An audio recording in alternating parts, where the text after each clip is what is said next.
ভেতর একজন মহিলা, তিনি একজন বয়স্ক মানুষ, হ্যাঁ, তিনি মহিলার ফটো তুলছিলেন। সেই ফটো তোলা অবস্থায় মহিলা তাকে ধরে ফেলেন।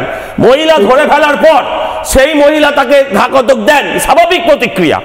এরপরে আজকে এই যে বলছে নারীদের সুরক্ষা, রাত্রে ঘুরে বেড়াই, ট্রেনে ঘুরতে পারছে না।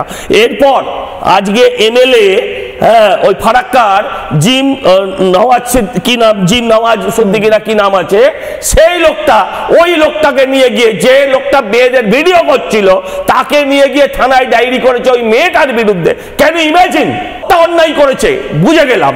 কিন্তু আজকে এমএলএ যখন তাকে নিয়ে বলে লোকটা ভুল করে ভিডিও সুইচ টিপে ফেলেছিল, ভুল করে ভিডিও তুলে ফেলেছিল, তখন আমাদের খারাপ লাগে। কয়েক লাখ সিভিক আছে, এই সিভিক রিক্রুটমেন্ট কোত্থেকে হয়েছে?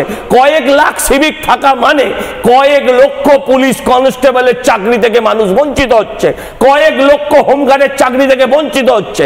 হাইকোর্ট প্রশ্ন তুলেছে, হাইকোর্ট প্রশ্ন তুলেছে যে এদের রিক্রুটমেন্ট কিভাবে হয়, এদের এডুকেশনাল কোয়ালিফিকেশন কি, কিসের ভিত্তিতে এদের নেওয়া হয়, এদের নেওয়ার সময় ওবিসি শিডিউল কাস্ট দেখা হয় কি হয় না, এই প্রশ্নগুলো আপনাদের করতে হবে।